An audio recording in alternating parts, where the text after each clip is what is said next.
This time around, the purest Android experience goes up against one of the most full-featured versions of that very operating system. It's Jayce Broda from Android Authority. What's going on, everybody? And this is the Nexus 6P versus the Samsung Galaxy Note 5.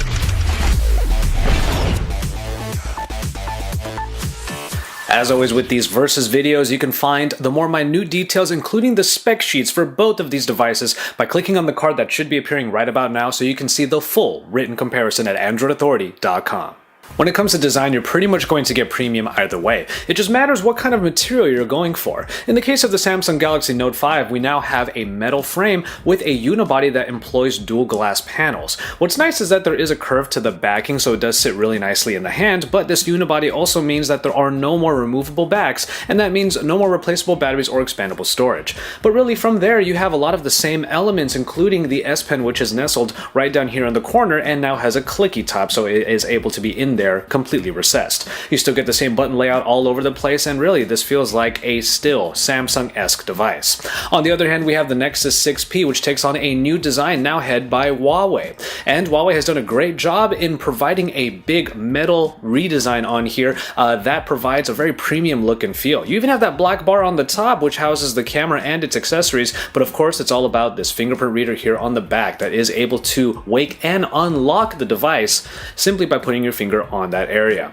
5.7 inches is what you get in both of these devices, and the Nexus 6P is just that little bit bigger overall than the Galaxy Note 5, but it doesn't really hinder its handling all that much. For the most part, you're going to get a very similar experience here, even though the curve on the back here does make this sit a little bit more nicely. The flat sides of the Nexus 6P also help its case as well. But we have very similar specifications when it comes to the displays. Quad HD is the name of the game here, and you get very high resolution no matter which of these two devices you pick. Now, we do have a Super AMOLED display on the Galaxy Note 5, but that doesn't necessarily mean it is really all that much better than the AMOLED display on the Nexus 6P. We get a very similar color output on here with a bit of a punch up in those colors due to the saturation, but from there, it's still a great display experience either way for both work and play. Now, one thing that the Nexus 6P is able to boast is the ambient display, which does come up when you bring the phone up from, let's say, a table or the prone position. It is kind of nice to have so you can get a quick look at your notifications, but it's not the easiest thing to trigger. When it comes to performance, we have a great experience either way, but they both come from different sources. The Samsung Galaxy Note 5 now employs the Samsung in-house Exynos 7420 processor along with 3 GB of RAM, which should definitely help with multitasking. Now, it is very worthy to mention that TouchWiz still has a lot of features that are not found in stock Android, so multitasking is really its kind of forte. You will be able to use the multi-window and also the S-window capabilities, but for the most part, going through all of the typical tasks in the home screens, apps, and even gaming did not bring us any issues whatsoever in the Note 5, and it still provides a very reliable experience. But on the other hand, the tried and true Snapdragon 810 and 3 GB of RAM as well are what powers the Nexus 6P, and it does so beautifully. We do give a little bit of credit to the Android iteration on here because it is stock Android with all the optimizations that Marshmallow has put in. You really aren't going to have any problems on here, though you are not going to have as much multitasking because the recent app screen is the main way to use the Nexus 6P. That said, the interface and all the applications go by swimmingly, so the experience of the stock Android on the Nexus 6P is really one of the most sublime experiences we've had in Android this year. Now, the core basics when it comes to the hardware section are actually kind of similar when it comes to these two devices. After all, the Samsung Galaxy Note 5 this year no longer has the removable backing, so you don't get expandable storage or even a replaceable battery. So that kind of puts it in line with what we have already been used to in the Nexus line. But of course, the main addition in the Galaxy Note 5 is going to be the S Pen, which pops out very nicely because the pen itself, while very symmetrical, also has a very addicting clicky top. And it is really easy to use when you're using the stylus experience on here. Just remember, don't be putting this pen in backwards. The speaker on the bottom is not all that great, to be honest. It does provide a little bit more body than plenty of other devices, but it is also not quite as loud as some iterations. But it pales in comparison simply to the dual front-facing speakers of the Nexus 6P. For that matter, however, the connections are all pretty much the same on here, and the fingerprint reader inside of the home button is really easy to use. You are going to have to press the home button to wake the device, but leaving the finger on there will unlock it pretty quickly. And from there, you also get, for charging, wireless charging, which Samsung has said is one of the fastest iterations out there, but you still have the micro USB port on the bottom here, which is able to do fast charging, so you won't be having to charge too often when it only takes about 10 to 15 minutes to be able to get past the rest of your day. As we move on to the Nexus 6P, the first thing we can talk about is that fingerprint reader on the back. Now it's that little circle there, and once you have your fingerprint set up, you just have to put a finger onto that area and it will wake and unlock the device simultaneously, which makes it just that little bit faster than the Samsung Galaxy Note 5. And then when going to the front, we have the dual stereo front-facing speakers on here, which are a treat no matter what device we see them on, and they work really well in the 6P. We don't really have to have our headphones out when we were playing games mostly, because the sound from these two speakers already provides a nice experience. A lot of the same connections are also still available here in the Nexus 6P, but you're not going to get wireless charging on here, which is a little bit of a bummer. But actually, the 3450 mAh battery on here can go for quite a while, just that little bit more than the Galaxy Note 5, especially when you factor in Marshmallow's new Doze feature. And then finally here on the USB Type-C port, which is the new standard that we do have to get a little bit more used to still, we also have the higher powered currents that, even if it's not going to be using Qualcomm's Quick Charge 2.0, it's still able to provide a really fast charging experience. This 3450 mAh battery might seem large, but going from 0 to 100 in the charge only takes about 90 minutes. So for both of these devices, we have a good outlook when it comes to hardware, but when it comes to the Galaxy Note 5, you obviously have the stylus experience, and if that's what you really need, then you can go ahead and choose the Samsung device. But the Nexus 6P is definitely proving that it is very good for even the power user. And in camera, we are dealing with two very powerful packages on here. The Nexus 6P is the one that probably got the more profound upgrade, however, because it now brings great camera quality, whereas the rest of the Nexus line just paled in comparison to the rest of Android. A larger sensor is able to pull in 13 megapixels worth of data, and you'll be able to get those pictures along with an 8 megapixel front-facing shooter for those selfies. But when we're talking about the application, there aren't too many controls on here, definitely no manual controls, and as far as the modes go, we do have a nice auto HDR plus mode and also really good slow motion capture at lower resolutions.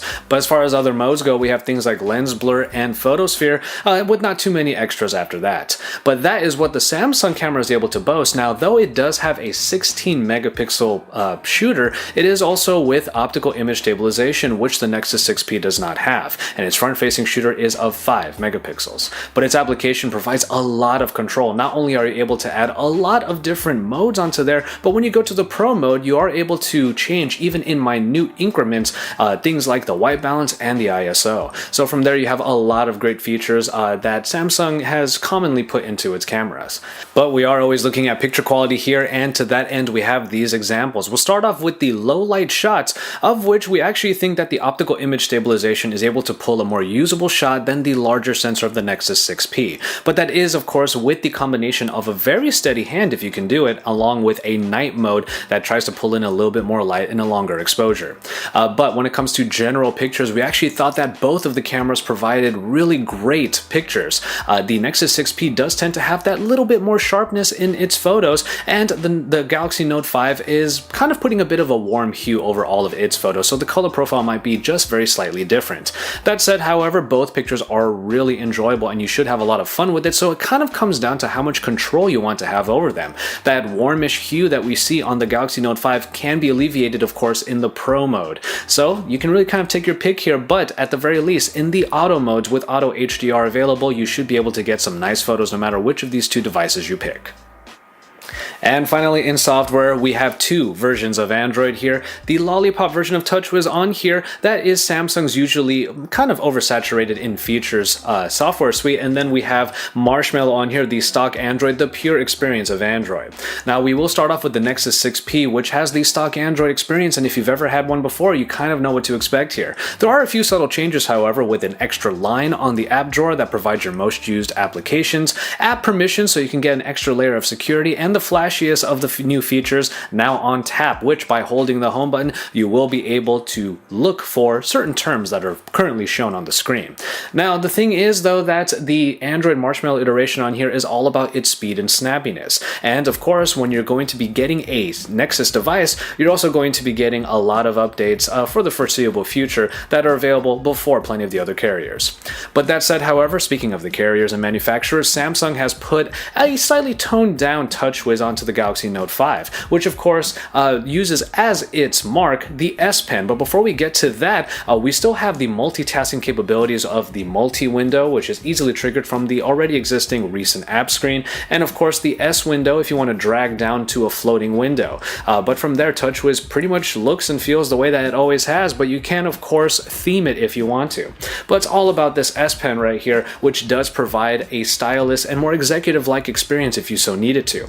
Pulling out the S Pen from here will open up the Air Command menu, and there are a few key functions on there, including the ability to go straight to S Note by using the action memo and writing down any number of things that could then contextually be put into other applications. Smart Select is one of our favorites because it's able to pull any little portion of the screen, and then it provides a very easy way of sharing it. And then of course the Screen Write, which now can also take scrollable web pages. But really the best part about using the S Pen is that if the phone is actually in standby and off, when you pull out the S Pen, this becomes a blank slate, and you can actually write anything on here that will then become part of S Note, and you can always use that for further reminders later on.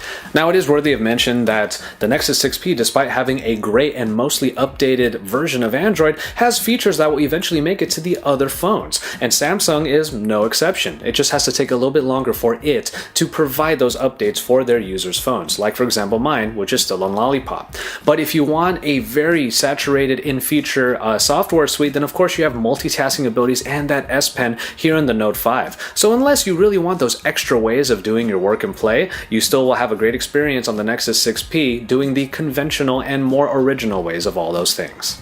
For the base models on these two devices, we're dealing with 32 gigabytes, and true to form, the Nexus 6P is available at the Google Store for $499 starting off. Now, if you want to go to the Galaxy Note 5, we'll use T-Mobile as an example, where there, after monthly payment, you'll be paying a total of $699. And so there you have it for the Nexus 6P and the Samsung Galaxy Note 5. Now, it was pretty easy before in the Nexus line to say you kind of get what you pay for when comparing them to the flagships of the Samsung camp. But now that's not really the case, as with Huawei, Google has been able to provide kind of the real flagship experience if stock Android is your measuring stick. But if you already know what version of Android you're looking for, then the choice is really easy. No matter which one you choose, however, you get very premium devices here, and you aren't going to have any problems getting anything done, no matter which one you pick. So as always, thank you guys very much for watching, and hope you enjoyed this versus between the Nexus 6P and the Samsung Galaxy Note 5. They provide pretty much the same powerful experience, and if you're looking for the most powerful devices right now, you're probably looking at them in the Android space. So you really just have to kind of be in tune with your needs, what kind of features you want to use, and how you want to get your work and play done. That said, however, you really can't go wrong with either of these, and if you're an Android purist, go for the Nexus 6P. Otherwise, the Note 5 is really calling your name. So keep it tuned to Android Authority for all of the best here, and you can see content from my colleagues in Android over here on the side, and check out the full written comparison at androidauthority.com. From there, you can head on over to our podcast and listen to us every single week, and then you can stick around for even more, because we are your source for all things Android.